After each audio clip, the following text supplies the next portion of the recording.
Pessoal, boa tarde. Vamos retomar os trabalhos. Eu gostaria de convidar Cléder para voltar, Paulo e Josenildo para compor, substituindo Augusto César, secretário de Infraestrutura.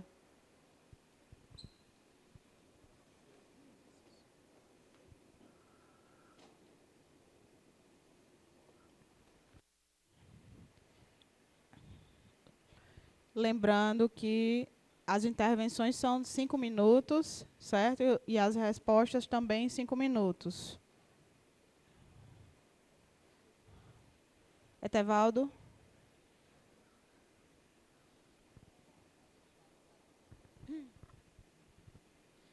Boa tarde a todos e a todas. Contextualizando aos que chegaram agora, hoje nós iniciamos às 9 da manhã, fizemos 1h20 de explanação sobre o assunto do dia, que são políticas setoriais, e abrimos para as intervenções, certo? Fizemos uma série de intervenções pela manhã, recebemos, ainda ficaram 7 pendentes, nós iremos dar prosseguimento.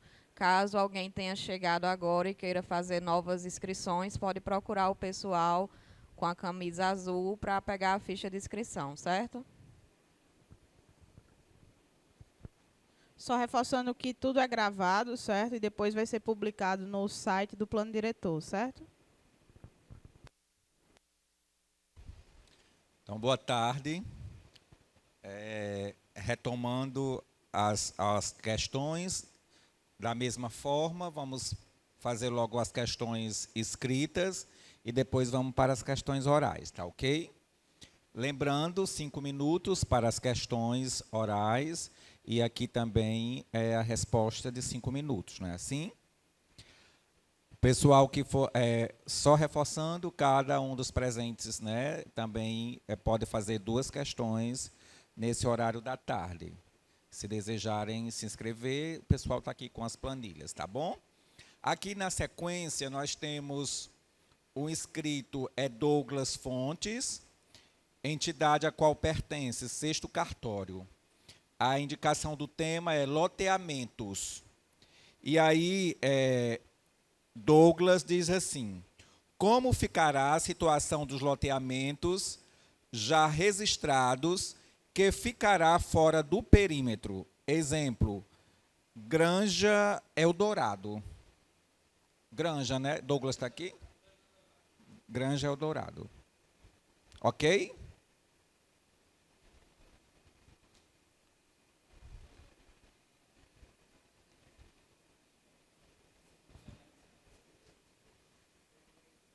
Oi. Então, né, nós temos como prerrogativa, né, do ordenamento urbano que a legislação ela deve ser impessoal, né, e não dirigida, né, a especificidades. Então, o plano diretor ele legisla sobre a regra e não sobre as exceções. Esse loteamento especificamente, né, é aquele que fica ao norte, né, depois do distrito industrial, né, ele foi aprovado na década de 80, 1982. Se eu não me engano, o lote mínimo lá, o lote padrão lá é 1.000 metros quadrados. E desde 82 a ocupação não se deu de forma efetiva, né? Então, a simples aprovação do loteamento ela não produz por si só uma urbanização efetiva. Então, nesse caso, né, nós temos outro caso específico também de um loteamento que foi aprovado antes, né, antes da década de 90, se eu não me engano, e que não foi instalada nenhuma infraestrutura e também não há previsão de ocupação desse loteamento. Então, a forma como ele foi aprovado há muito tempo atrás, não existia nem a regulação do módulo mínimo fiscal, né, que foi regulado em 2022 agora, para 2 hectares. Eu não sei qual era o módulo mínimo anterior, mas 2 hectares é agora de 2022. E o fato dele não ter infraestrutura instalada nem potencial fez com que nós preferimos, né, tirar ele do perímetro urbano, já que todo esse tempo que ele está aprovado, ele não foi ocupado, não houve instalação de infraestrutura, não houve responsabilização do loteador para a instalação de infraestrutura, porque na época isso não era cobrado, né, foi cobrado a partir de 2006. Então, a gente entende que a ocupação não foi consolidada.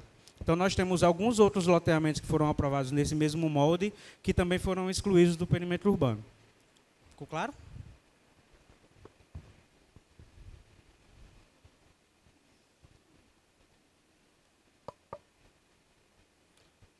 Próxima pergunta é Maninho Grangeiro, líder comunitário Abolição 4, e a indicação do tema é estrutural. São duas perguntas. Construção de um mercado público para absorver a produção da zona rural da Lagoinha, de forma que barateie os preços, não precisando serem comercializados na Cobal, se há a possibilidade de construção. E a outra é construção de um cemitério municipal na região, pois a população está ficando idosa.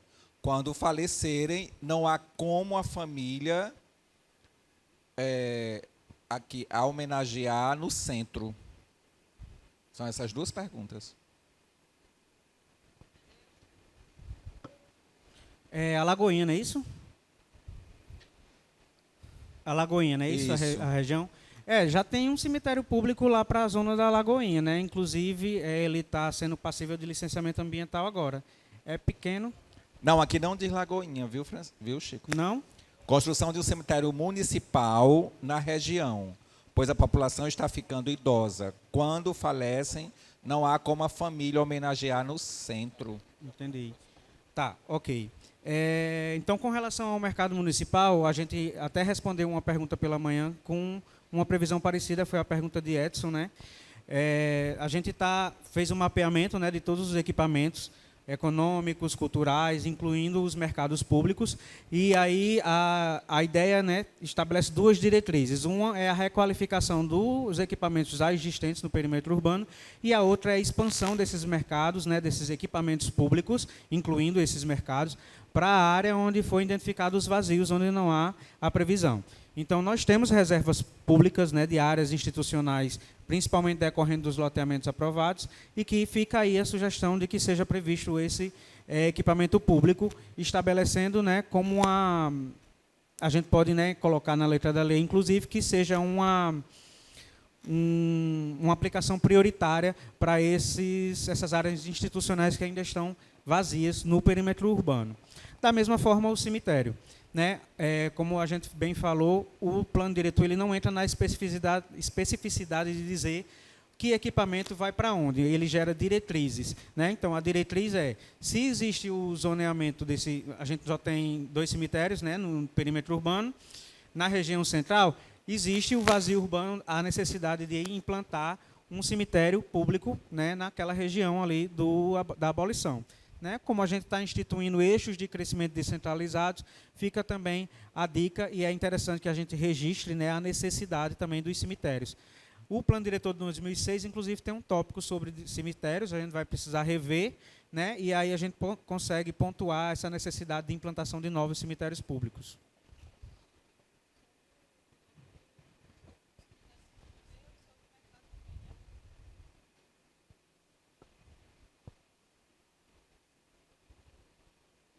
Dando sequência aqui às perguntas orais, Francisco Georgério da Silva. Está aqui? Não está?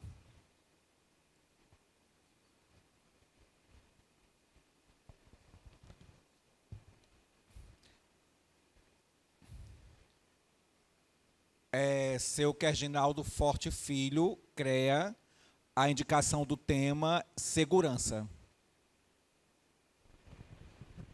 Boa tarde, pessoal.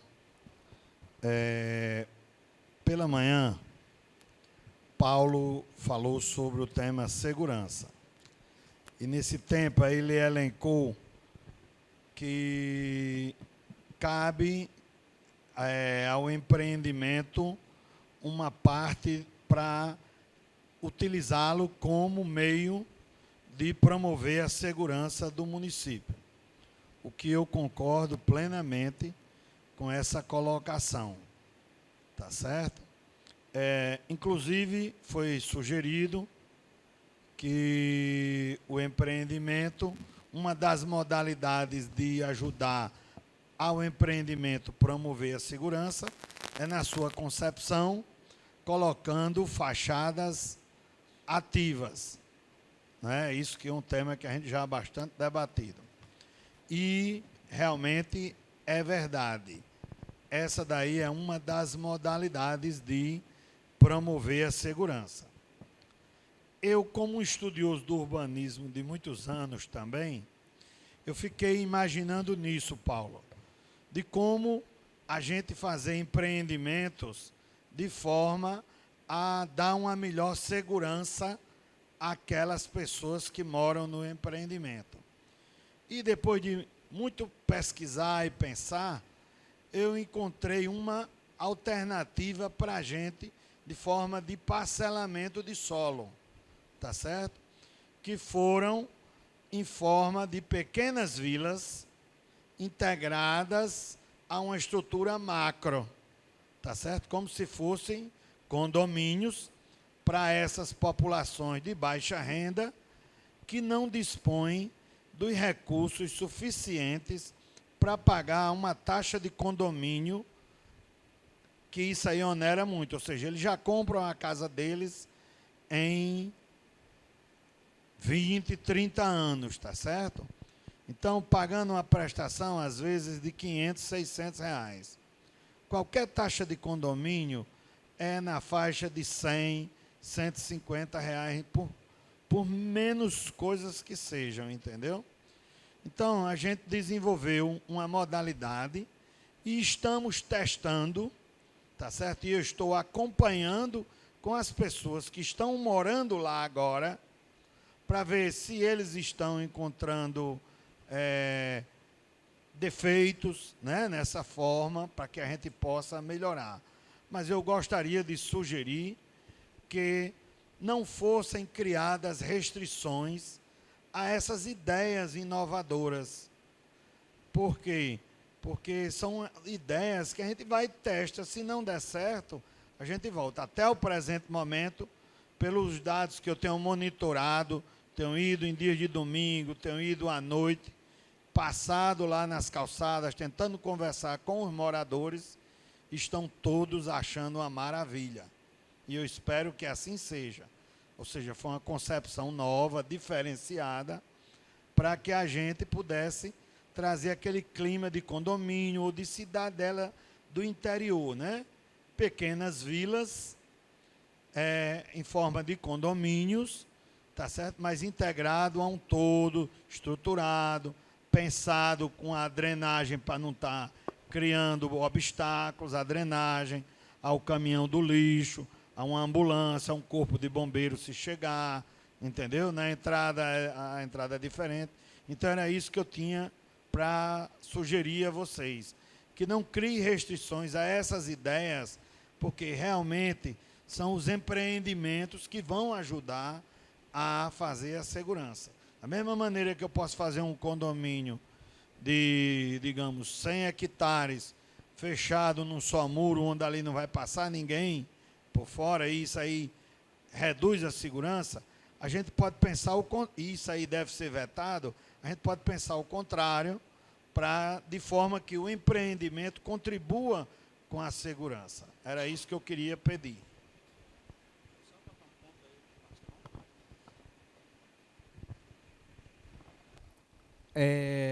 Na verdade, isso não é vetado, né? Nós temos, já existe essa modalidade, chama-se condomínio edilício, e a gente está trazendo para dentro do plano também o conceito de condomínio urbano simples, né? Que é uma instituição que foi trazida pela Lei 13465 de 2017 sobre regularização fundiária, né? Que a ideia é simplificar as regras para condomínio, criando essas pequenas comunidades, né, com um custo mais baixo. Então, já está previsto, a gente já está incluindo a definição no produto 4, e eu convido o senhor, né, a compartilhar as especificidades desse tipo de ocupação nas nossas próximas reuniões do núcleo gestor, para que a gente possa ver se os parâmetros que estão sendo previstos estejam coadunados com esse tipo de ocupação.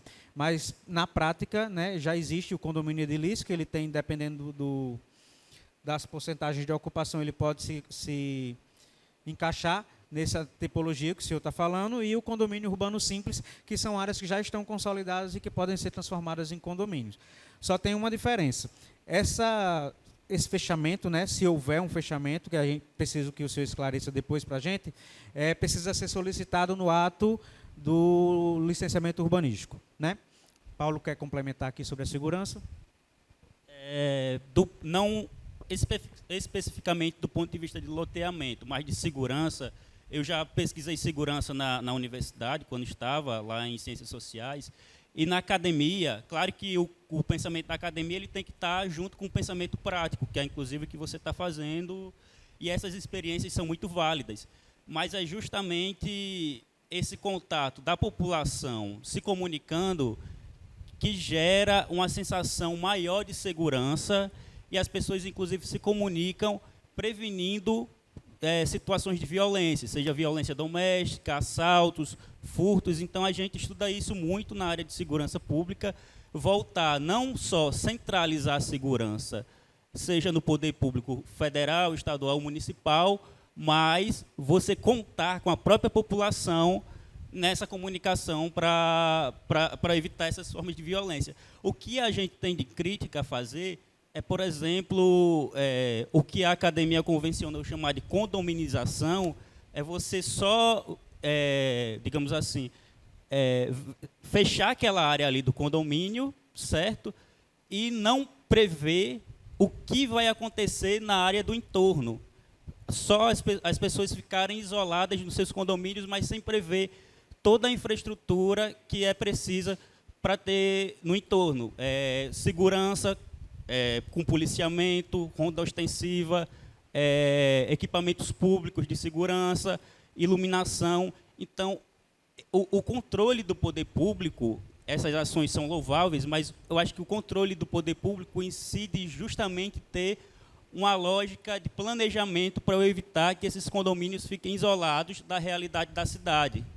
E, inevitavelmente, as violências vão continuar acontecendo. Por exemplo, na entrada dos condomínios, as pessoas podem continuar sendo assaltadas ou sofrendo outros tipos de violência no entorno. É essa preocupação que eu acho que a gente tem que ter mais. Eu volto a dizer, sua pontuação é muito válida para o debate sobre loteamentos.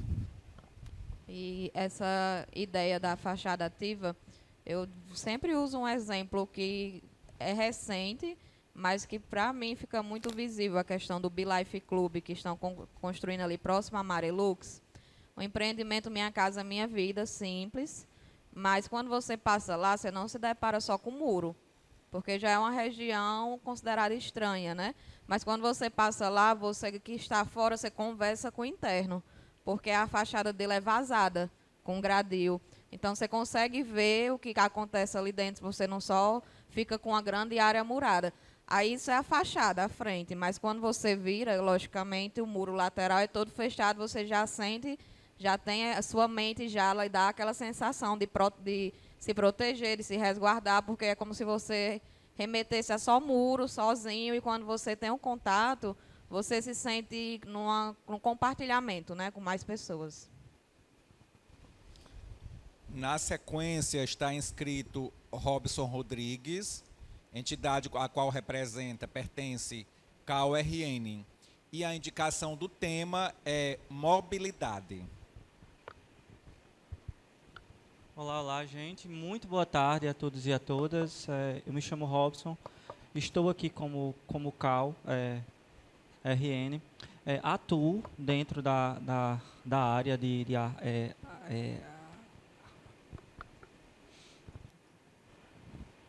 arquitetura, né? E eu tenho um ponto sobre calçadas públicas, tá?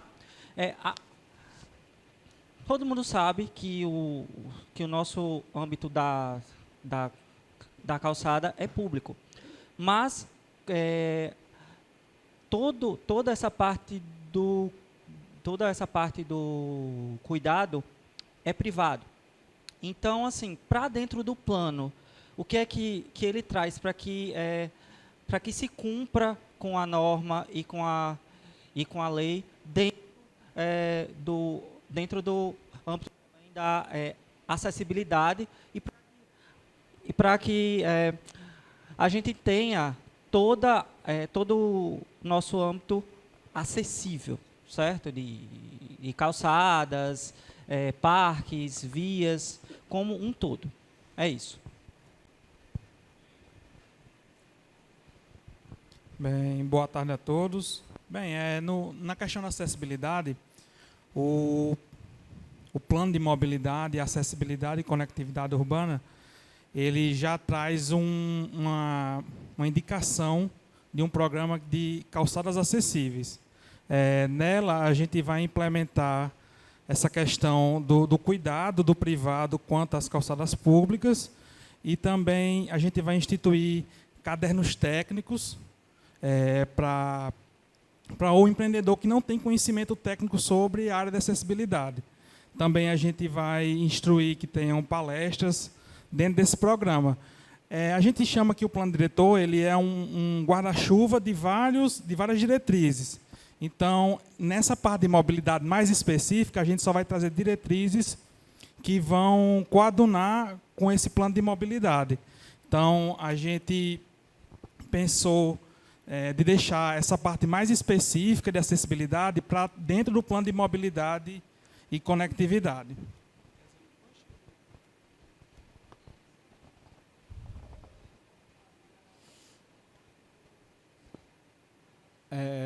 Só para complementar, né, sobre a responsabilidade compartilhada, né, do passeio público, na verdade isso já é previsto, né, que a parte do passeio frente do lote, né, é de responsabilidade da manutenção do proprietário desse lote, apesar de ser considerado via pública, né, de acesso irrestrito, né, não pode ser impedido, né, o pessoal que tiver aí da fiscalização poderia até me acompanhar nessa. Boa tarde a todos. Só complementando que há um esforço da Prefeitura também, nas regiões já do centro, adensadas, para fazer essa complementação da acessibilidade. Existem outras alternativas a não ser as calçadas. Nós, na infraestrutura, já estamos implementando algumas delas, que é a rota acessível, né? Que ela não basicamente anda sobre as calçadas, mas é uma área de deficiência e para quem tem baixa mobilidade, ela é feita e reservada na via, né? Então, nós fizemos alguns empreendimentos desse jeito. Nós temos cerca de 6 contratos que estamos executando na cidade de Mossoró nessa ideia, né? Então, é só para complementar isso.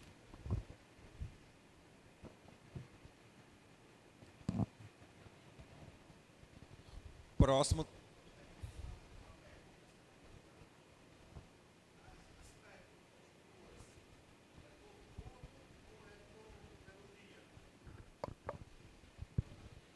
Como hoje a gente tem e consegue atender a todos, a gente liberou para que fizesse tanto pela manhã e também estamos dando a possibilidade de fazer mais 2 perguntas agora à tarde. Se for num caso muito específico, se amanhã tiver mais gente, aí a gente já vai ter essa restrição, certo? Mas como tem pouca gente, a gente faz essa liberação, certo?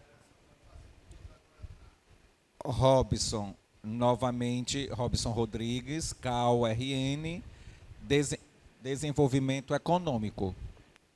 Certo. É o seguinte, a minha próxima pergunta é o que o plano traz para dentro da nossa economia criativa e solidária, certo? E outro ponto também é sobre a construção de um centro de convenções, porque, gente, o ano todo aqui a gente tem, né, eventos e já dentro desse ponto era bom ter já um centro de convenções. Eu vou dar só um exemplo que dá para ser feito. A junção de um centro de convenções com um shopping, ou então a junção de um centro de convenções com um estádio, com um campo, porque são 2 usos em um. Então, é algo que dá para agregar, somar. É isso.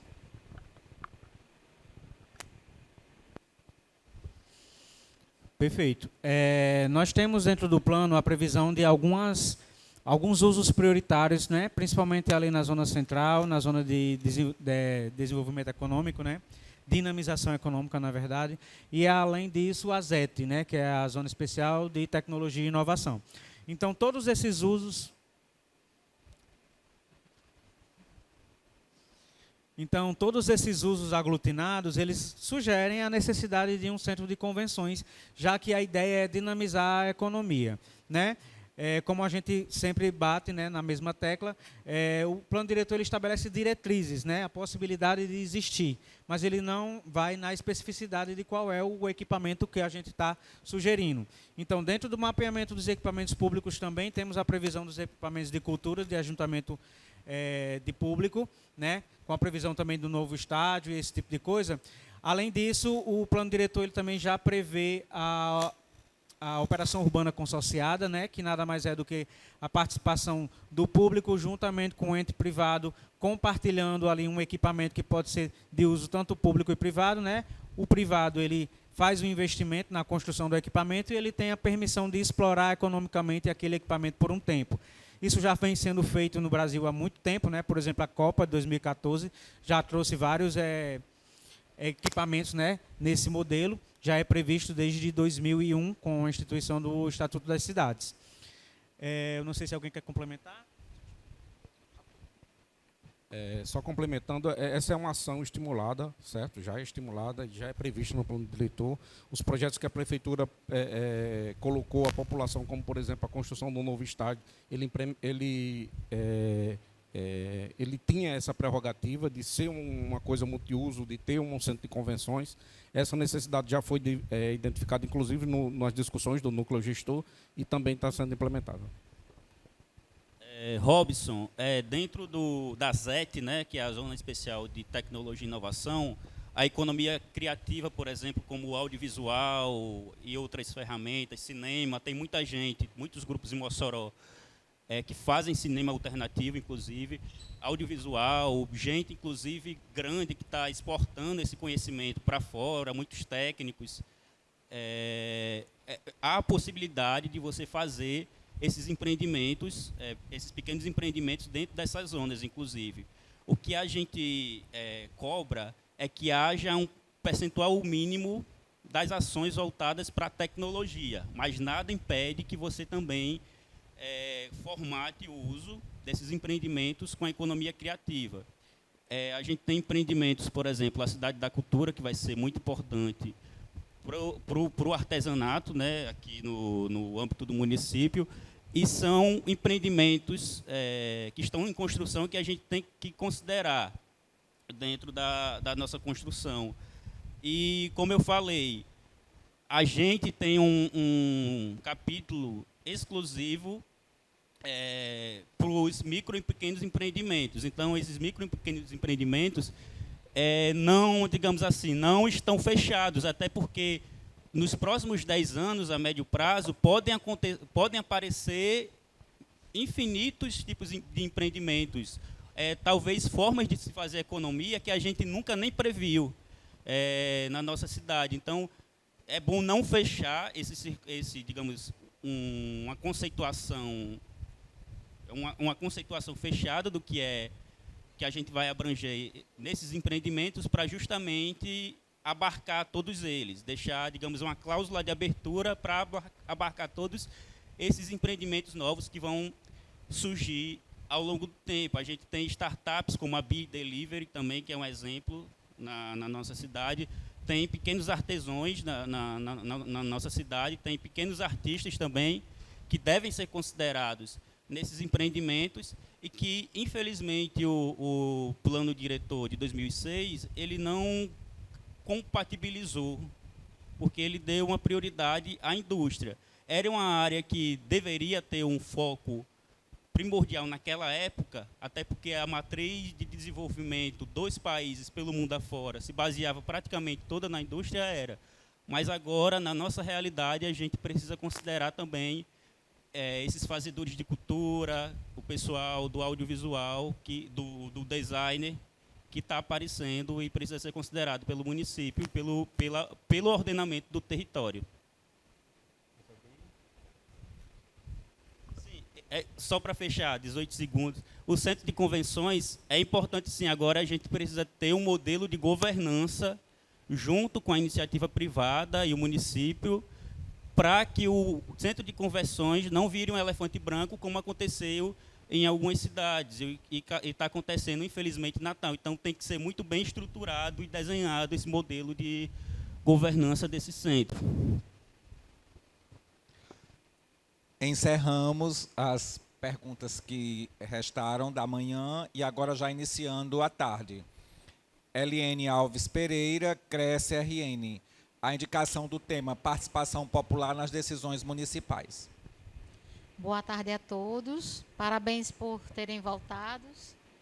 E a minha pergunta, meu questionamento é: o Estatuto das Cidades diz que o plano diretor de uma cidade tem como um dos objetivos a participação popular nas decisões importantes do município. Minha pergunta realmente a população que vai decidir as regras desse plano diretor? Como se darão as decisões das novas regras para a sociedade civil? E em que proporção essa população terá o direito de definir essas regras? Obrigada. Além das oficinas que nós já realizamos, né, os eixos de escuta, o virtual, onde nós recebemos contribuição desde 2023, nós temos as audiências que irão finalizar amanhã, e passadas as audiências nós iremos levar tudo que foi pautado aqui como relatório síntese para o núcleo gestor vir a deliberar sobre, né? O núcleo gestor ele é composto por 12 representantes do poder público e 12 da sociedade, dentre os quais nós temos a UFESA, o IFRN, o CAL, o CREA, representante das associações urbanas, representante das associações rurais, representante dos conselhos municipais. Então, além de deliberar sobre o que foi sugerido aqui nessas audiências, nós vamos ter a conferência da cidade. Quando nós finalizarmos a minuta, que é o produto 5, nós iremos levar essa minuta para aprovação na conferência. A conferência ela vai ter o edital, publicado em breve, com as regras de inscrição, e serão pessoas da sociedade que irão se eleger delegados para deliberar sobre essa minuta. E uma vez aprovada, ela vai ser encaminhada para o chefe do executivo, que é o prefeito, e o prefeito irá encaminhar para a Câmara Municipal. Contemplada? Complementando, né, só para depois da aplicação, né, da publicação da legislação, já está prevista a criação do Conselho Municipal, né, do Conselho da Cidade, que vai ser, além de gestor do fundo, ter a prerrogativa de ser um ente consultivo e deliberativo. A montagem do Conselho também prevê a participação de parcela da população, né, através de representações institucionais, e que, a critério do próprio Conselho, ela pode abrir chamadas públicas, consultas públicas, né, durante a gestão do plano diretor, para que as implementações sejam consultadas de fato, né? Também tem a previsão da criação de um sistema, né, online, de fácil acesso, para que os dados, né, decorrentes da implantação do plano diretor eles sejam atualizados paulatinamente dentro desse ambiente, coligado, né, com o site da prefeitura, gerido por esse gestor, por esse núcleo, esse Conselho da Cidade, certo? Para vocês entenderem como é a dinâmica da conferência da cidade, que é o momento de aprovação da minuta. A Fortaleza, por exemplo, elegeu mais ou menos uns 500 delegados. Aí todo mundo se concentra no ambiente, no recinto. 15 dias antes recebe a minuta, antes do dia da conferência, e isso vai ser respeitado aqui também. Nós vamos observar 15 dias úteis de divulgação da minuta, vamos divulgar para toda a sociedade e enviar de forma particular a todos os delegados eleitos. 15 dias após, vamos realizar a conferência, onde todos os eleitos vão ter o direito de voto, artigo a artigo, certo? Todo o texto de lei vai ser deliberado pela sociedade. Aí nós vamos publicar o edital dizendo as regras de inscrição e de participação e o percentual, que geralmente é em cima da quantidade de habitantes de cada município. Percentual de 1% da população. Aí nós estamos fechando essas regras para divulgar o edital. E lembrando que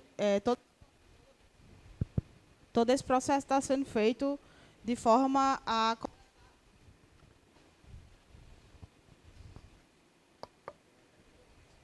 Todo esse processo tem sido feito de forma a coletar todas as informações e contribuições possíveis, né? Diferente do que ocorreu em outros anos, né? Que foi alterado o perímetro, enfim, sem consulta pública, sem ninguém, ao menos, saber do que estava se passando, certo? Alterações de leis que vieram a prejudicar alguns empreendedores até, com restrições, com flexibilizações em relação a algumas tipologias, por exemplo. E, assim, está sendo feito com muita responsabilidade. A gente ainda vai ter esse time até a semana que vem para a gente fechar e coletar essas informações para a gente consolidar esse produto 4, né, que é a base da estrutura da construção da lei, né? Então, o canal ainda está aberto, mesmo após as audiências, e tudo vai ser debatido e discutido com o núcleo gestor, né, que tem a participação da sociedade, e tudo que vocês quiserem acrescentar até esses últimos dias que a gente tem disponível, vocês podem ficar bastante abertos. Nós estamos na secretaria também e sempre atendendo o máximo que a gente pode das solicitações, certo?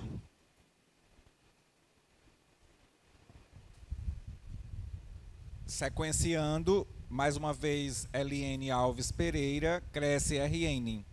Indicação do tema: direcionamento dos usos nas zonas sem levar em conta o mercado. Cada região da cidade tem demandas de mercado para determinados usos. Tem áreas que o cliente quer para casa popular, outros querem condomínios de casa, outros querem apartamentos, outros querem salas comerciais. Então, o mercado é muito dinâmico e o consumidor é quem manda no mercado.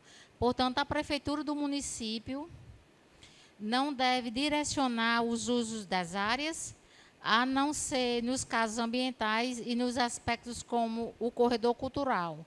A minha pergunta é: vocês acham que devem determinar que o bairro Nova Betânia deve ser adensado com inúmeros edifícios e apartamentos? Quanto vocês impõem que poderá haver IPTU progressivo nesse bairro? E que hoje um bairro que está em desenvolvimento natural e sem uma imposição do município.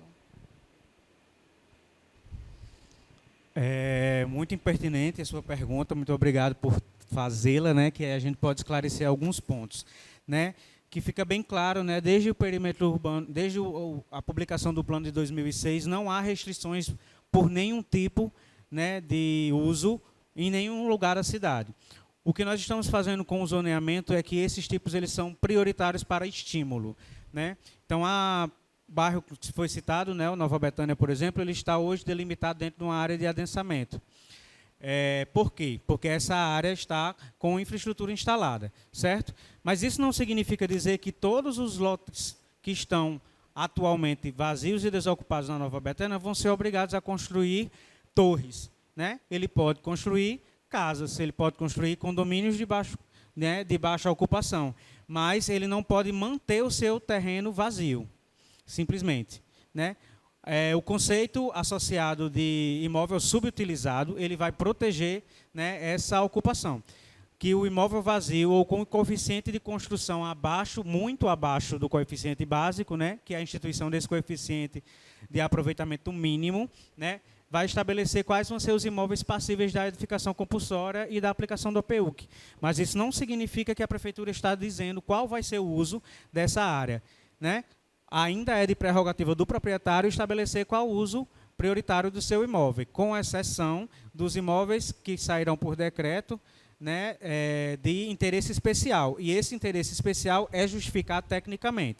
Aqueles imóveis de patrimônio histórico, cultural, reconhecido, imóveis de vulnerabilidade ambiental, por exemplo, né? Então, a publicação desse decreto ele não vai ser uma publicação arbitrária, mas o uso ele deve ser tecnicamente justificado. Quanto ao os usos eles vão ser estimulados, né? Então, vai haver uma política de incentivos promocionais, digamos assim, para que os usos prioritários, né, que são esses usos de uso misto, comércio, uso de habitação de interesse popular, eles sejam preferenciais em algumas áreas. Como é que a gente pretende fazer isso? E convido vocês a participarem da audiência de amanhã, onde a gente apresentará sobre esses índices, né, através, por exemplo, de descontos na outorga onerosa do direito de construir, descontos no potencial a mais, né, do coeficiente básico para que seja ocupado. Essa flexibilização para o caso do empreendedor escolher ter a fachada ativa ou não. Então, ele vai ter um desconto, por exemplo, no recuo mínimo, né, frontal, ali, para que ele use essa área como uma fachada ativa. Então, são técnicas de estímulo, mas em nenhum momento existe a vedação de um uso, né, nessas áreas, nem a obrigação de construir essas áreas prioritárias. Clélia, quer complementar alguma coisa? Eu quero. Na realidade, sempre quando a gente estava discutindo nas construções de zoneamento, né, como nós iríamos propor essa questão do zoneamento, a gente sempre discutia, olha, o zoneamento a gente vai usar ou para estimular algo que a gente quer que seja característico de uma determinada região, ou para restringir, ou se eu quero proteger, como é a situação da ZEPA, né? Eu quero dar um uso qualificado para aquela área, então eu não tenho como deixar a todo uso. Então, existem algumas restrições em algumas áreas que são áreas características. Por exemplo, na zona industrial, não faz sentido a gente autorizar, deixar permitido o uso de residências se daqui a 10 anos, a 5 anos, vem uma empresa para se instalar em Mossoró e pelo uso residencial, que nós hoje temos cobranças do Ministério Público, né, na Secretaria de Meio Ambiente e Urbanismo, a gente tem questionamentos sobre isso. Como é que eu tenho uma zona industrial e eu permito o uso residencial nessa zona? Não tem uma conferência de uso. Por quê? Porque quando a indústria vem, ela precisa ter um raio de proteção que, se eu permitir que tenha a residência lá, a gente vai deixar conflitante a questão do uso industrial, que é a ideia do uso lá naquela zona, com o residencial. Então, a questão das restrições em áreas específicas é para proteger o uso característico daquela região. Por isso que nós fizemos algumas propostas em cima disso. Coadunado com isso, o plano diretor ele prevê também a regulamentação do WAVE, né, o estudo de impacto de vizinhança, e do RITU, o estudo de impacto no trânsito. Para que esses usos específicos, esses usos especiais, essas exceções às regras, sejam estudados e licenciados devidamente no licenciamento urbanístico e ambiental.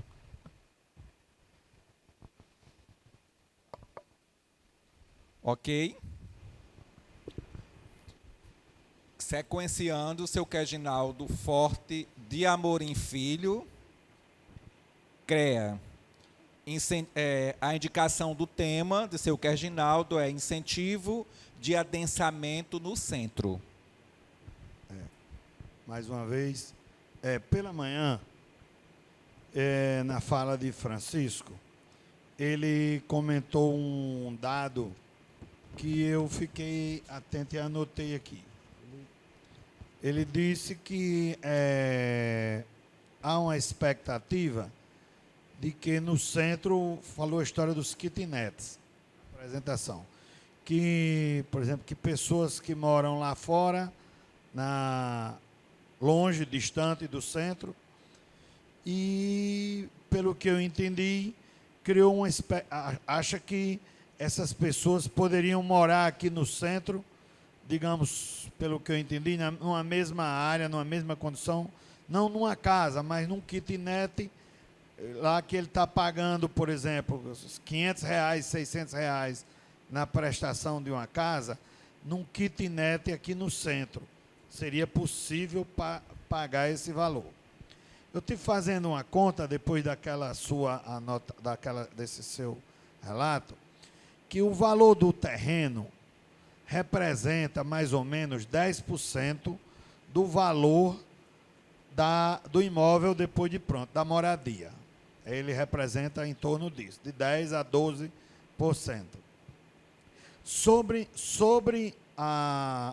Não, na construção, né? Na construção. Para compor a construção, ele custa de 10% a 12%, o valor do terreno. O restante, esses 90%, é da parte da construção propriamente dita, né? Da edificação, materiais, mão de obra, etc. Então, a gente pode até, vamos supor que a gente reduza o preço do imóvel do centro para metade, com os estímulos, com incentivos, com pressão, um exemplo, com pressão para que, por exemplo, aquele imóvel seja ocupado. No entanto, eu acho muito difícil que esse preço, que hoje lá é R$500, porque é numa casa, uma edificação simples, a gente consiga trazer esse mesmo valor para uma edificação que seja verticalizada aqui, quer seja no centro ou na Nova Betânia, na 12 anos ou ali. Entendeu, Francisco? Então, eu acho que, mesmo que tenha a gente reduzindo, se for reduzir para metade, isso no todo representa um desconto de 5%. Então, jamais a gente vai conseguir um aluguel que você falou, por exemplo, é R$900 hoje aqui no centro. Se a gente, com todo esse esforço, a gente vai conseguir reduzi-lo no máximo para 5% ou 10%. Entendeu, Francisco? A gente não tem esse poder sobre o todo. A gente pode até ter o poder sobre a ocupação, mas eu acho que o mercado, a parte de economia, quem estuda, os economistas, etc., sabem que o mercado é quem manda, não adianta muita intervenção. Toda vida que o Estado se apresenta para intervir, às vezes para baixar, o efeito é o contrário, consegue aumentar. Tá certo? Então, o mercado é um troço muito complicado, que depende de comportamentos das pessoas, dos seres humanos, e eles é quem demanda, é muito dinâmico, tá certo? Quando a gente estuda na faculdade do pessoal da área de engenharia, que é diferente do de arquitetura, nós temos matrizes, que para a gente encontrar um determinante é a coisa mais complicada do mundo, tá certo? Lá com 9 números, com 16 números, imagine quando se trata do comportamento humano. Então, a gente tem que ter muito cuidado nessas formas de pressionar, tá certo? Porque nós poderemos o tiro sair pela culatra nossa mesmo, entendeu? Quanto mais livre o mercado, mais ele se regula, mais os empreendedores partem para isso, etc. Muito obrigado. Perfeitamente encaixada a colocação, né, na nossa política setorial de habitação. Mas, KF, isso é um problema pensado, na verdade, que acontece no mundo inteiro. Né? Os grandes centros, né, a gente, para comprar uma casa, por exemplo, no Japão, Tóquio, é um corredor, né, e lá os aluguéis são bem mais caros. Né? E é por isso que hoje existem políticas nacionais de incentivo à moradia. Então, essas políticas nacionais, o programa Minha Casa Minha Vida, o sistema de financiamento da Caixa, não só para habitação de interesse popular, mas também para habitação de um modo geral, ela prevê, né, que esse subsídio ele seja repassado ao comprador. Né? Não só que o empreendedor tenha acesso a essas linhas de crédito, esses descontos, esses incentivos, mas que esse valor seja repassado ao comprador final. E aí o nosso plano, ele, na verdade, já tinha uma previsão no plano diretor anterior, com o reconhecimento das zonas especiais de interesse social, mas o nosso plano ele tenta modernizar um pouco mais esse conceito. Né? Nós instituímos o habitação de mercado popular, que já está em funcionamento em algumas capitais do Brasil, em algumas cidades do Brasil, que nada mais é do que para as faixas mais baixas, né, onde o governo federal faz essa política de incentivo, essa política de desconto, essa política de subsídio, né, e, além do mais, com a nossa lei municipal, né, local, que regula o enquadramento da Minha Casa Minha Vida, que também dá incentivos, isenção de IPTU, barateamento das estruturas, né, no caso daquela Lei 189 de 2023, que é o enquadramento do Minha Casa Minha Vida, é simplesmente para garantir que esse investimento que tanto o governo federal quanto o governo municipal faz na produção de habitação seja repassado ao consumidor final. Então, a habitação de mercado popular é um monitoramento dos valores, né, desses empreendimentos aprovados e subsidiados, né, por esses programas habitacionais, onde por um tempo delimitado o valor, por exemplo, de aluguel, o valor de venda daquele imóvel, ele é monitorado pelo Conselho da Cidade, pelo Conselho Municipal de Habitação e, né, pelos gestores através dos registros, né, de transferência de imóveis. Né? Então, em outras cidades isso já funciona. Aqui, a política local de habitação de interesse social deve instituir uma forma, um mecanismo, né, de monitorar esses preços ao consumidor final. E essa questão de, por exemplo, a ocupação de um prédio, né, que foi construído com subsídio, né, do município e do governo federal, ele tenha pelo menos um tempo de 10 anos para que ele possa ser transferido a um preço mais caro, digamos assim, do que o que foi adquirido. Inclusive, a pessoa que recepciona, né, que recebe esse imóvel, também fica impedida de fazer essa transferência por um período de 10 anos. É um modelo que já existe em outras cidades, inclusive a Caixa já trabalha com esse modelo. Infelizmente, os imóveis que são fiscalizados com a Caixa têm uma deficiência na sua fiscalização, né?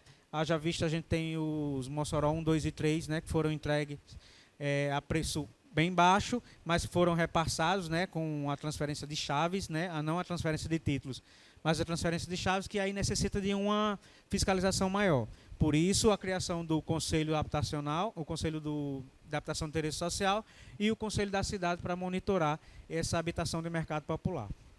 E aí, Reginaldo, quando a gente fala em estimular a habitação de interesse social no centro, não necessariamente centro, bairro centro, mas nas centralidades do perímetro urbano. Como, por exemplo, nós temos tantos terrenos ociosos ali na região do Otávio Ferreira, ali mesmo vizinho onde estão construindo o Bilife Club, ali no de Serra Rosado, que é a saída para Apodi. Então, assim, nós temos tantos terrenos em locais de fácil acesso que dali para se deslocar para o centro é 5 minutos. E por que não ocupar esses espaços? E aí nós estamos propondo nas EIs parâmetros mais flexíveis para incentivar. Quem tiver terras nesses locais não vai ser obrigado a só construir para as EIs. Pode construir o que quiser, mas se optar por construir ZEIs, vai poder aproveitar melhor o seu terreno, vai poder construir com um lote menor, vai ter um potencial construtivo maior, ou seja, vai poder vender mais em menos. Então, nós vamos trazer a população de volta para os centros urbanos, e não necessariamente o bairro centro. Na realidade, é tornar mais interessante que o empreendedor construa nessa característica, entendeu? A intenção é fazer o pensamento mudar, né? Vocês investem em uma classe hoje, mas se vocês usarem para outro tipo, que é o que nós estamos estimulando, vai ficar mais vantajoso em termos de venda, enfim, de mercado, né? Dando sequência, gente, nós temos aqui inscrita, eu acho que é Tâmara Arruda Nunes. É Tâmara? É Tamara? A indicação do tema da Tamara é desenvolvimento econômico.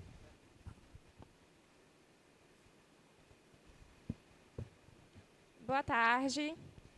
Eu sou Tamara Nunes, eu sou arquiteta e urbanista. E eu peço desculpas que eu não tive tempo de ler os produtos, né? Então, se já foi comentado alguma coisa, então eu peço desculpas. Mas a gente sabe que um dos eixos econômicos de Mossoró é justamente a agricultura, né? E a agricultura muito para exportação, muito exportado para o exterior.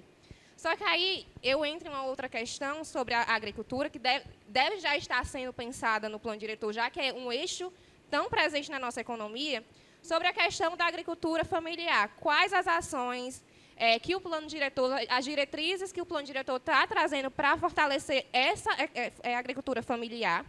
E também, já como eu não li o produto diagnóstico, saber se houve um mapeamento, se essa agricultura, por exemplo, familiar, que eu acho que está muito concentrada na zona rural, né, ela está sendo também absorvida para questões tipo merenda escolar do município, para cestas básicas da população de mais baixa renda e o fortalecimento disso através do nosso plano diretor.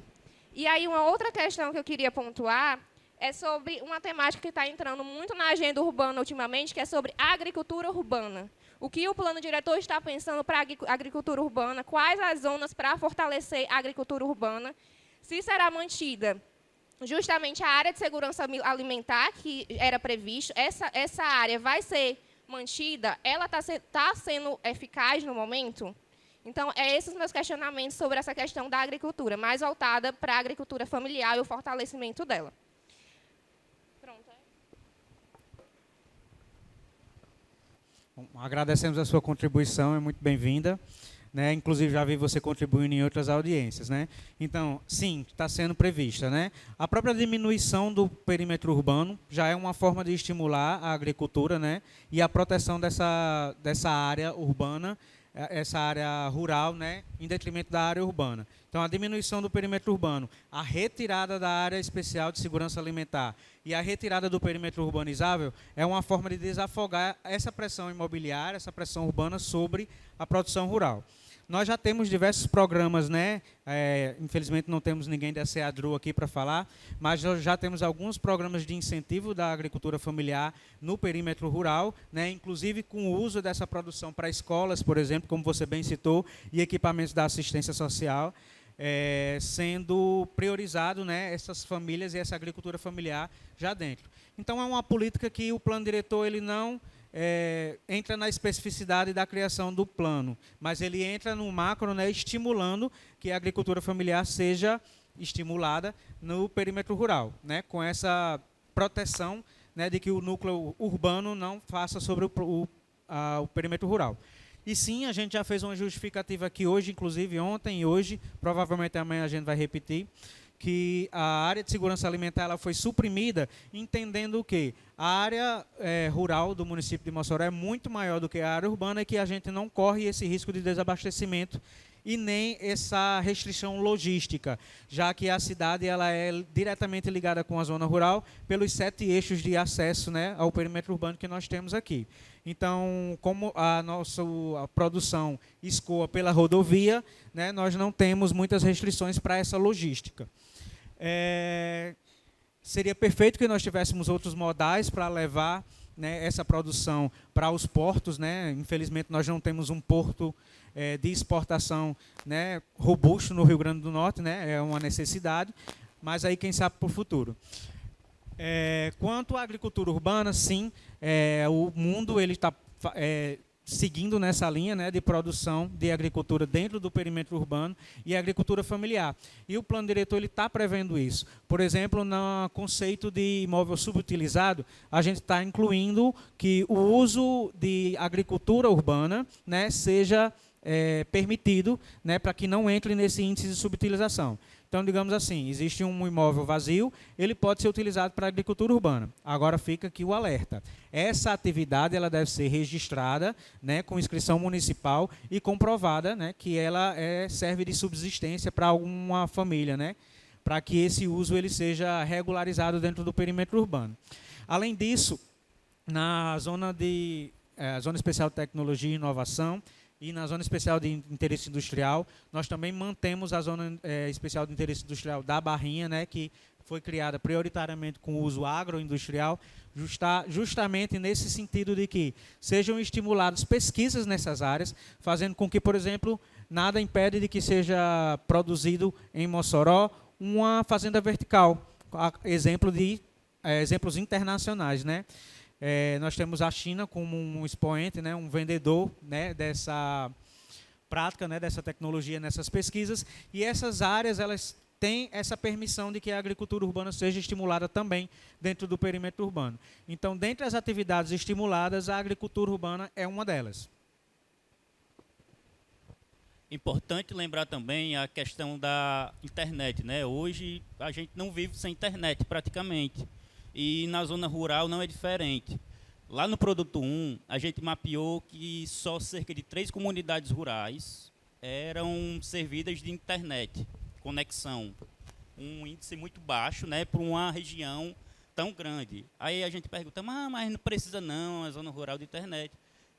precisa, eu acho que cada vez mais precisa. A gente tem aí a tendência de mecanização, de automatização da agricultura nas zonas rurais, tanto na cidade quanto no campo. Então, é muito importante que a internet esteja como equiparado às redes de drenagem, de água, de energia, inclusive na zona rural, para que a gente tenha essa mecanização da agricultura, tenha rastreabilidade na agricultura, da produção, para que a gente não deixe de ser só exportador de melão, claro, não fazendo aqui uma crítica ao melão, mas a gente vá além na nossa produção, exporte mais, exporte melhor. Conclui, Paulo.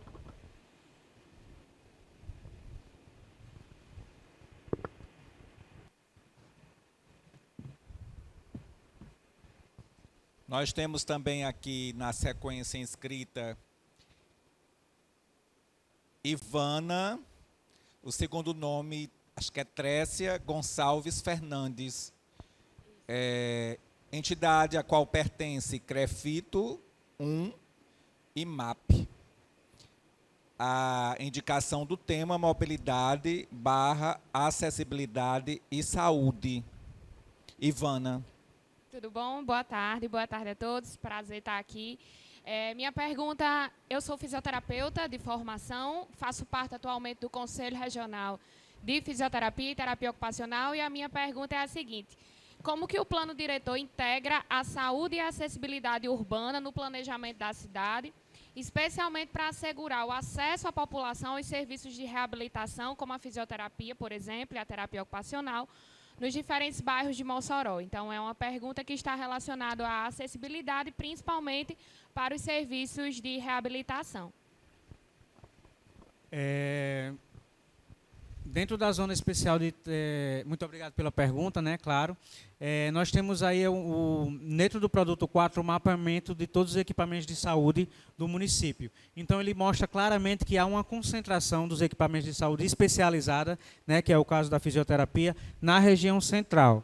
Temos também como uma âncora, né, sugerida para a zona especial de Tecnologia e Inovação, o CER, né, que está ali próximo do CETEC, né, que também é um instituto de pesquisa nessa área de reabilitação. Além disso, o mapeamento das unidades de saúde ele demonstra quais são os vazios urbanos que devem ser ocupados por esses equipamentos de saúde especializados, né? A gente tem aí a construção do Hospital Municipal, temos o Hospital da Mulher também ali na região da UERN, né, que foi descentralizado para aquela área, então a gente já tem um aumento de equipamentos de saúde especializados para aquela região. Nós também temos aí que um mapeamento mostra, né, as novas UBS que foram levadas para o perímetro rural, né, dando aí a conectividade dessa atenção básica, né, com esses equipamentos de saúde especializada que estão no centro.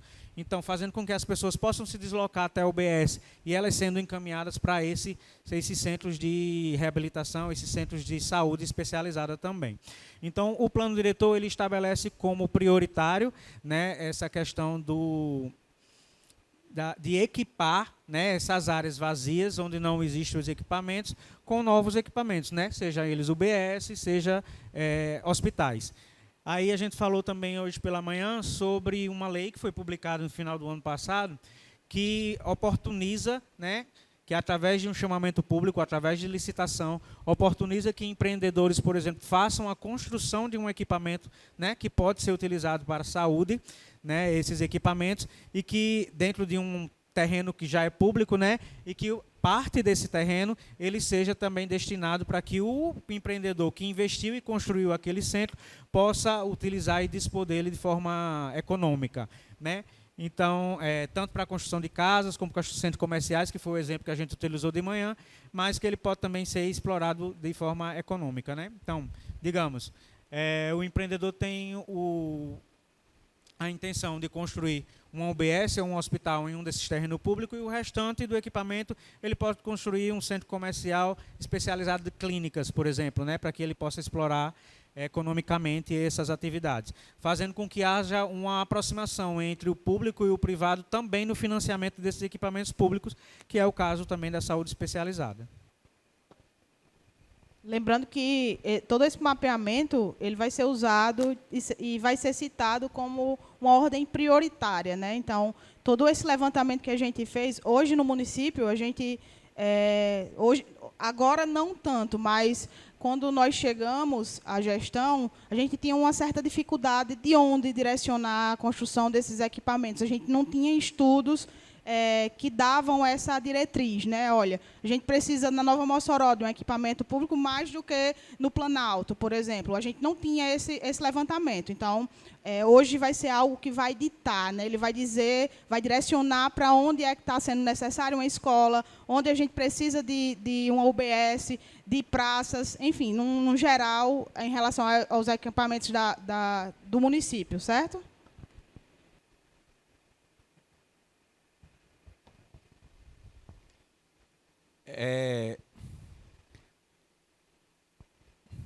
Aqui na sequência, mais uma inscrição de Tamara Nunes. A indicação do tema de Tamara é habitação.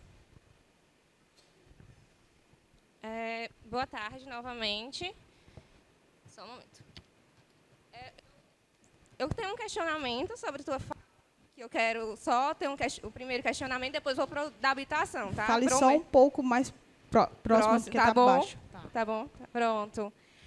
Você falou que a área urbanizável que existia, ela foi suprimida, certo? Assim, porque eu sou dessa informação agora e refletindo um pouco, eu fico com medo de ser muito restritivo, um zoneamento sem essa área urbanizável. O que eu ainda estou estudando e refletindo sobre é uma área urbanizável em que ela está atrelada ao pagamento de outorga onerosa de uso do solo. De, tipo, ter o perímetro urbano, e aí eu tenho uma faixa, que seria uma área urbanizável.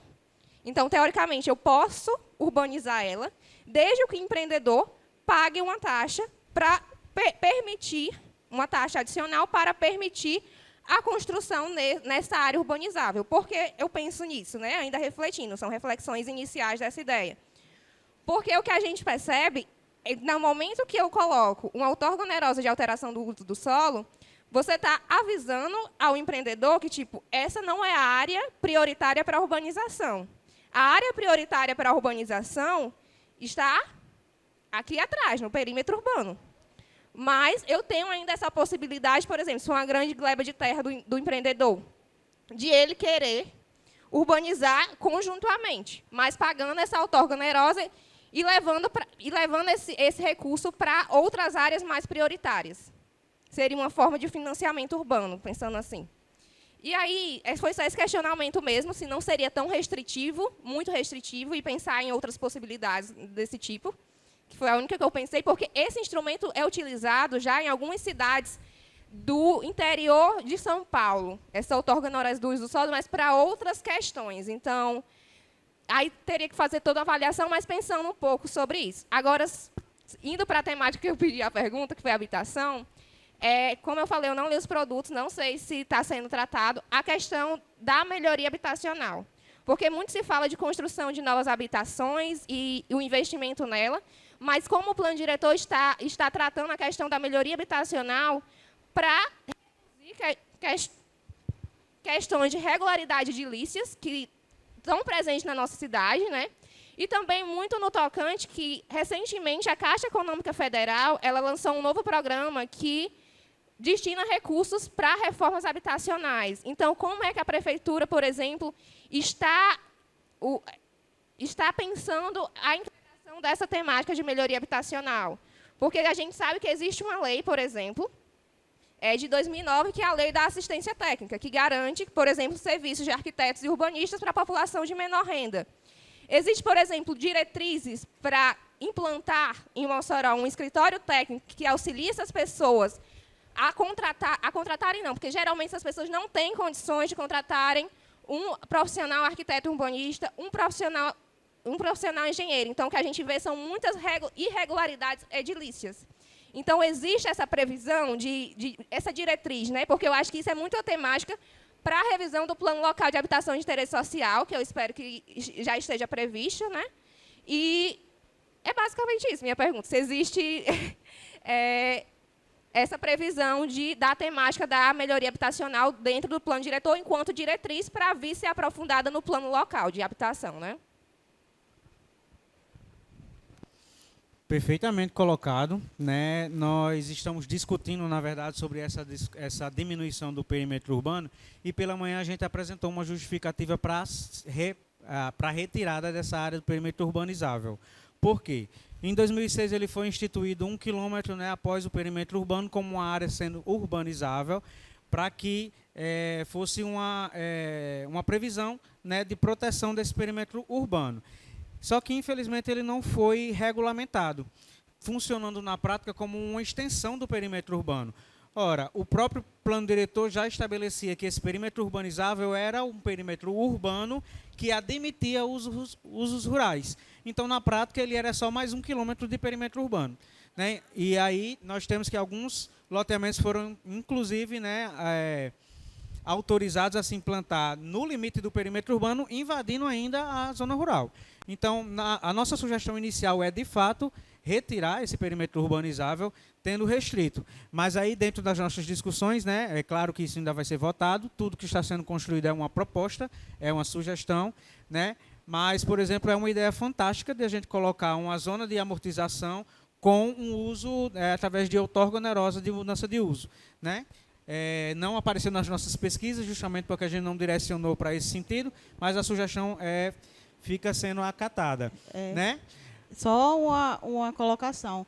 Excelente o seu ponto de entendimento, assim, por isso a importância das discussões, das audiências públicas, porque a gente já vem discutindo isso há um tempo, há alguns dias, né, KF?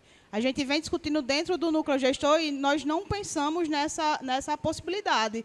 Porque como é que está se dando essa discussão em cima da retirada ou a permanência dessa zona? É que não tem um uso definido. Não existe um uso definido e, por não ter esse uso definido, fica algo descontrolado. A gente não sabe quem tem predominância. E aí fica um negócio que ocorrem falhas de licenciamento, fragiliza quem está lá fazendo o licenciamento para dizer o sim e para dizer o não. Então, o nosso trabalho está sendo em cima de proteger também quem vai estar lá fazendo esses licenciamentos, trazer uma segurança, porque hoje, de fato, nós não temos uma segurança de se isso vai ser questionado mais lá na frente. E, assim, sua colocação foi perfeita, perfeita. Até que a gente já estava assim, se cochichando aqui. Perfeita a sua colocação e é algo que a gente vai, com certeza, levar para o núcleo gestor para discutir sobre essa possibilidade também, certo? Já com relação à assistência técnica de interesse social, sim, já está previsto, né, no produto. Convido a você, depois de ter um tempinho para ler, já estava lá publicado, né, justamente com base nessa lei da ATIS, de 2009, né, prevê a criação que dentro do Conselho Municipal de Habitação de Interesse Social, né, que já foi criado em 2022, se eu não me engano, né, quando for delimitado o Plano Local de Habitação de Interesse Social, seja previsto o chamamento público, né, com editais de assistência técnica para habitação de interesse social, né, onde é publicado a necessidade, escritórios de arquitetura, né, ou conjuntos, né, submetem os projetos e faz essa assistência técnica, principalmente para a zona especial de interesse social, se eu não me engano, tipo 1 e 2, né, que são as áreas prioritárias para regularização fundiária e edilícia. Nós falamos pela manhã também sobre a regularização edilícia, né, que é um período, né, com início e fim, que a prefeitura faz a publicação, né, um chamamento para que as pessoas que não têm a regularização dos seus imóveis, tanto na titularidade da terra, quanto na construção, né, feita nessa porção de terra, fora dos parâmetros de licenciamento urbanístico. Então, dentro desse período, ele possa vir ter a possibilidade de regularizar o seu imóvel com os parâmetros urbanísticos flexibilizados, a exemplo do que já é feito em outras cidades, né, feito de forma muito positiva em São Paulo, por exemplo. Né? Então, a ideia é que seja promovida essa promoção, né, para que a população ela tenha a oportunidade de regularizar os seus imóveis e fazer a averbação da construção dentro dos seus imóveis, tendo em vista que há necessidade de ela ter esse imóvel capitalizado dentro da sua escritura, ela possa monetizar o seu imóvel e ter uma segurança jurídica na ocupação. Aí, Tamara, eu vou reforçar um comunicado que a gente vem salientando desde ontem. O produto ele foi publicado e está acontecendo as audiências para fins de explicação, traduzir para a sociedade esse protótipo, é tudo sugestivo, certo? E ele vai ser consolidado, o produto 4, no dia 19, na reunião do núcleo gestor do dia 19. Então, até lá, quando você concluir a leitura, tiver alguma outra ideia que queira compartilhar, tanto o site está aberto para você depositar, como também ficaríamos muito felizes de receber uma visita sua na Secretaria do Meio Ambiente e Urbanismo. Não só você, mas todos, sintam-se convidados, as portas estão abertas. E só mais um acréscimo de informação, a alteração do perímetro, ele se deu e tem justificativas do porquê nós estamos trabalhando daquela forma. Né?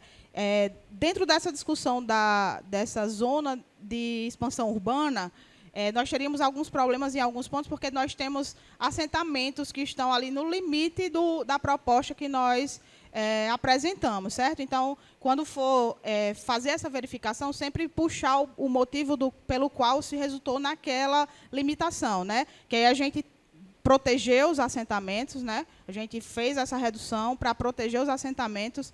E aí, se a gente for pensar em algo referente a essa zona de expansão urbana, teria que ser algo muito bem elaborado, porque a gente já está no limite, né? Eu chego na linha do assentamento, como é o caso ali do Bela Vista, entendeu?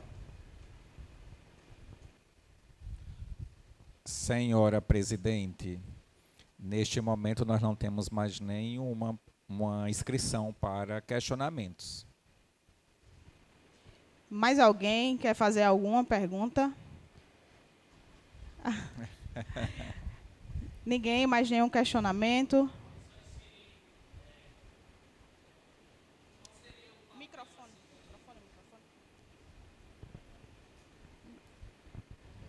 Qual seria o Se identifique, por favor. Meu nome é como não tem Leopoldo, inscrição. eu sou corretor. E a pergunta é como poderia ser inserido, né, o corretor nessa adequação desses núcleos, né, até mesmo fazendo essa parte desses imóveis que recebem essa questão fundiciária para regularização desses imóveis. Como é que seria? Se o corretor teria um papel mais, vamos dizer, de instrução, se ele poderia exercer algum papel junto à prefeitura, né? Mais ou menos isso a pergunta. Na parte de regularização fundiária? Exatamente. Nós... Porque a prefeitura faz essa busca, né, dessas pessoas, né? Mas o corretor ele tem um papel educacional também nessa questão. Eu queria saber se existe, assim como as outras modalidades, os advogados, os arquitetos, né, os engenheiros, se o corretor teria algum papel fundamental assim, junto com a prefeitura na mudança dessa. Visto a gente ter um déficit aí de 55% a 60%, né, de imóveis não regulados.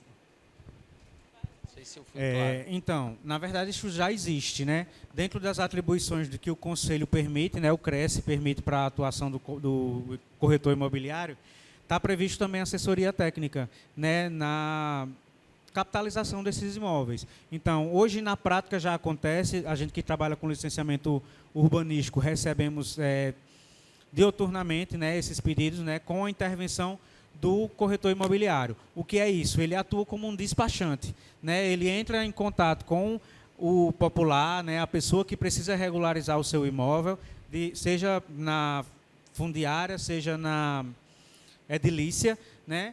E aí o corretor ele pode atuar de apoio técnico, de ponte técnica entre esse proprietário e a prefeitura, fazendo com que o processo seja rodado, né? O corretor atua como despachante, fazendo rodar o processo. Ele faz a consultoria, né, com o proprietário e vai acompanhando o processo junto à prefeitura. Então, qualquer documento, qualquer manifestação, o contato direto com o arquiteto, né, que precisa assinar o projeto, normalmente os despachantes eles fazem esse serviço e já é comumente absorvido pelo Departamento de Licenciamento Urbanístico.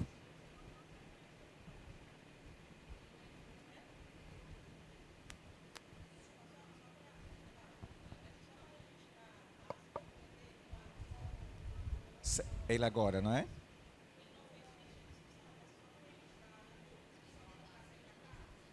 Como é o nome? Leopoldo, por favor, você poderia registrar essas no documento para a gente deixar no arquivo, tá bom? Sarine, ok. Essa aqui essa é mais uma inscrição. Eu não consigo ler. Oi? Francisco de Brito Neves. Biri. Biró. Desculpe, Biró. Aqui está a entidade a qual pertence, Sintracom RN. E a manifestação também oral. Por favor. Não, só vendo aí. Em pé, por favor, o senhor fica em pé para a gente registrar. Só dando uma olhada, eu acho que de tudo aí a preocupação, eu como cidadão, eu estou falando como cidadão hoje, a preocupação da gente que se tiver questão de segurança, mas não segurança privada, não segurança, como se diz, militar, não. Eu gostaria de saber se, terminando agora que nós estamos juntando tudo, que eu também faço parte do plano diretor, a gente se preocupar com a segurança mais rígida em relação à limpeza, né? Porque eu acho que durante todas as nossas reuniões e tudo, a gente falou em relação à limpeza. Limpeza que a gente fala, limpeza urbana mesmo, cada dia está pior, né? A gente que tem a facilidade de andar mais dentro de Mossoró, fiscalizando as obras, é incrível o que está acontecendo, né? Segurança com o Biró, assim, em relação a essas carroças. Nós estamos vendo agora, por último agora, o que a gente vê mais é os carros com o nome frete.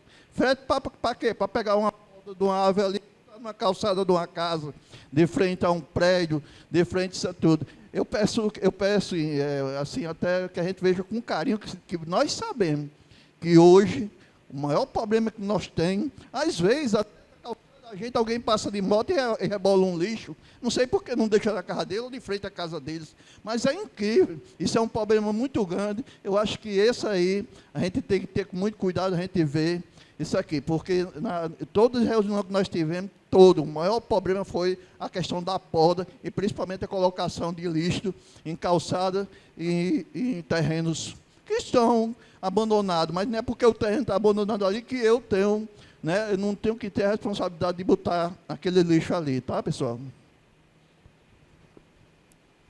Boa tarde, excelente colocação, Biró. A prefeitura vem fazendo, tem um aterro específico para podas e tem um aterro específico para a RCC, que é o resíduo da construção civil, né? Nós temos também até estudado a implementação de inteligência artificial para nos ajudar na fiscalização. Nós temos aprovada uma lei, né, que proíbe o descarte irregular, inclusive com multas e sanções, e diversas ações que a gente vem fazendo através da Secretaria de São Miguel Rogério para a conscientização da população do descarte irregular e a disponibilização de locais de descarte, né? Nós estamos fazendo essas ações junto à Prefeitura. Não, só fazer uma observação, né? Nem entrando tanto no tema, mas nas nossas oficinas, inclusive, eu acho que 90% das oficinas tiveram como problema apresentado pela população esse descarte de carroceiro, que o pessoal acha que é um serviço importante, só que o pessoal acaba jogando em local irregular e meio que atrapalhando a limpeza urbana, né? De certa forma. Junto com a segurança, eu acho que foi o tema mais debatido e mais apontado nas nossas audiências. O plano diretor também estabelece, né, a revisão do plano de gerenciamento de resíduos. Nós tivemos a abordagem desse assunto ontem no eixo ambiental, né? Mas aí ele também já prevê a revisão e a implantação do plano de gestão de resíduos sólidos, né? Que hoje é parte da política municipal de saneamento geral, né? Com os 4 pontos. Mas que esse plano ele seja revisto e implementado para que também seja abarcado essa gestão dos resíduos, né? Como bem colocou o nosso querido Josenildo, né, a disponibilidade de ecopontos também está sendo prevista dentro do plano, né, a criação de pontos estratégicos para que esses resíduos eles sejam corretamente descartados e geridos, né? Então, talvez o cadastramento desses carroceiros, né, desse pessoal que faz o transporte, né, irregular desse resíduo, e a permissão de que eles façam o descarte corretamente dentro dos aterros de gestão pública, né?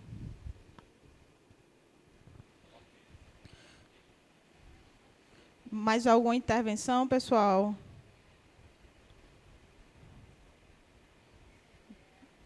Ninguém mais?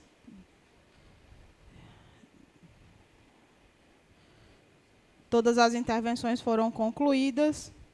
Não havendo mais nada, declaro encerrada esta audiência.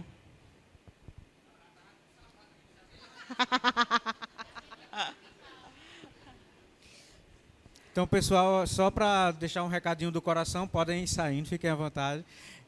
Mas as contribuições de vocês não se encerram por aqui, certo? As audiências continuam, amanhã a gente ainda tem mais uma audiência, o site vai estar aberto, o produto ainda será revisado até o dia 19 e a participação popular está prevista até a publicação da minuta da lei. Mesmo horário amanhã, certo? Amanhã é desenvolvimento urbano, venham, viu?